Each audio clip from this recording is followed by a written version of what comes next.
প্রিয় ভিউয়ার্স, সবাইকে শুভেচ্ছা এবং স্বাগত।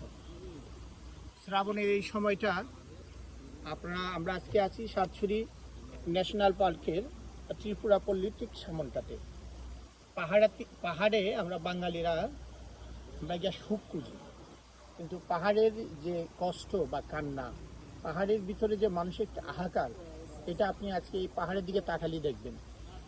এখানে আমাদের সাতছড়ি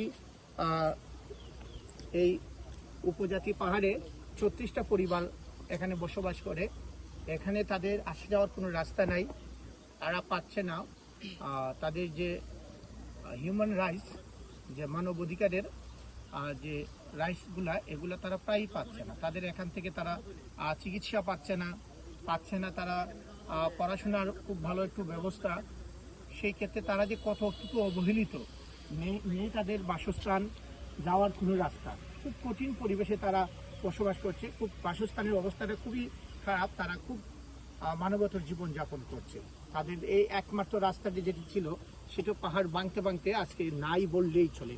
পাহাড়ের এই বিভিন্ন রূপ, তারা পাহাড় থেকেই, তারা যারা পাহাড়ি, সেখানে তারা পাহাড়ি থেকে এখন আর সুখ পায় না, তারা কষ্ট লালন করে তারা জীবনযাপন করছে। আমার মাঝে এখন আমাদের কাছেই আছে এই পাহাড়ের এই সন্তান, আমাদের হৃদয় দেববর্মন। আমি হৃদয় দেববর্মনকে কিছু বলার জন্য অনুরোধ করব। তুমি যে এই ব্রিজ নাই, তোমার আসা যাইতে প্রবলেম হয় না?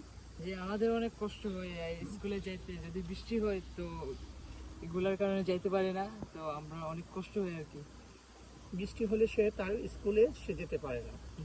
এখানে যারা বাচ্চারা আছে তারা পড়াশোনা করতে অনেক বড় প্রবলেম, এবং স্কুলটিও বা কলেজটিও তার চেয়ে দেখা যাচ্ছে 7-8 কিলো 10 কিলো দূরে। তারা অনেক মানবেতর জীবনযাপন করে। এখানে যারা মায়েরা আছেন, তারা এই পাহাড় নেমে যে একটু অসুস্থ হলে ডাক্তার দেখাবেন, সেই সাহসটুকুও করতে পারেন না। দেখেন, এখানে কোনো রাস্তা নাই, ব্রিজ নাই, ভাঙা ব্রিজ।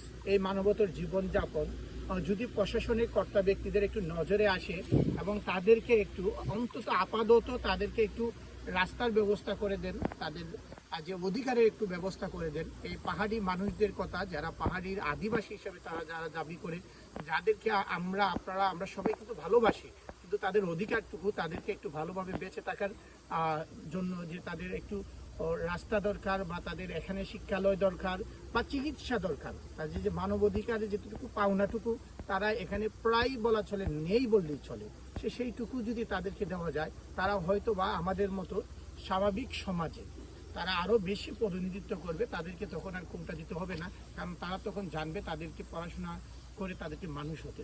আশা করছি যারা দেখছেন, যারা কর্তা ব্যক্তি আছেন, তারা তাদের জন্য পাহাড়ি এই সাতছড়ি যারা ত্রিপুরা পল্লী আছেন, তাদের বেঁচে থাকার রাস্তাটুকু করে দিবেন, তাদেরকে বেঁচে থাকার জন্য একটু স্বাভাবিক জীবনযাপন করার চেষ্টা করে দিবেন। ধন্যবাদ।